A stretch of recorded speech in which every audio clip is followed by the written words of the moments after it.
All right, so pairing you up. The right is at the beginning of the lesson before I said anything. What we did on the left was when you were working on your left leg going through 1, 2, 3, 4, okay?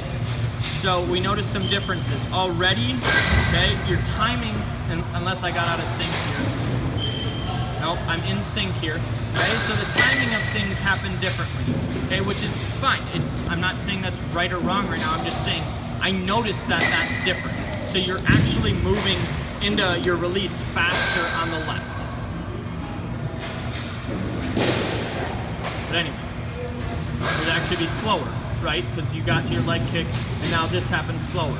So from the time you get to the top of your leg kick on the right till you throw is faster on the right. So I said that wrong. Okay, so a couple things that I'm noting, okay?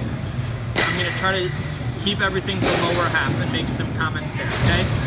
So, this is your 2 right here. I'm looking at what you did on the left, okay? Does that look like what you felt when we were doing the drill? Probably not. So when we go down into 2, we want to stay in a strong position. Imagine doing anything else in this position right here. You probably wouldn't put yourself in this kind of position to do something explosive, okay? You could make an argument that you would, but trust me, His upper body is too low. everything just went down. It's too low. Right, okay? So when you're trying to go down with your leg, you took your whole entire body with it, okay? I'm gonna focus on the right here, okay?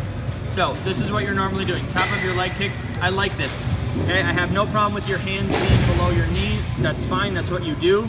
Great, okay? So this is all I wanted you to do. I like this position at the top of your leg kick, what you normally do. I just don't like the path of your left leg.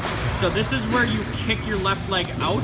I should have seen the path of this go from here, and I should see it go down to here as you work out. So it's not gonna be a robot, but I'll show you another video of somebody else doing it so you can see. But that's just what I want. So what I'm looking for is this. This is where your leg, your lead leg, crosses your front hip. So if I draw a line right here, this is essentially when your leg comes out from under you, okay? So that's a reference point, because when the best throwers get there, they're gonna look a lot different when their leg comes out from under you. So the angle of your drive leg right now, when your left leg comes out from under you, the purpose of your left leg is to catch you, right? So when it comes out from under you, your right leg is not in a position to drive. It's not. You're not ready to throw the ball yet, but your left leg is getting way ahead of the process, okay? So when you see guys get their left leg to come out from under them, you're gonna see their back leg angled to their front hip, and you're gonna see their entire body out here. So that's the biggest thing I see from your lower half, is your left leg gets way too far ahead of what everything else is doing, and it makes your right leg break down.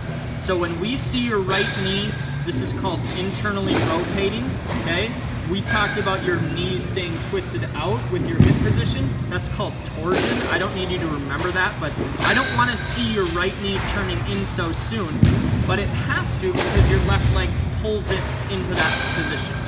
Okay, so your left leg just kills all of your athleticism and your potential because it's so out of sync with everything else. Okay, so we would have to get this to have a more efficient path to quit getting in the way of other things, to really know how everything else would work. Does that make sense? Mm-hmm. Okay, so that would be the first focus. There's other things going on. I'll make a comment of this. You correct your elbow. You do not need your elbow to be above your shoulder. This is actually can be bad for you. I asked you right at the beginning of your lesson if you had any arm problems, and you said no, but this, at some point when you start throwing harder and being bigger and faster, your elbow is gonna blow up from this, and your shoulder might also. So we do not wanna see your right elbow get above your shoulder like this. That'll be a topic of another conversation. Should it be parallel with your shoulder? We'll talk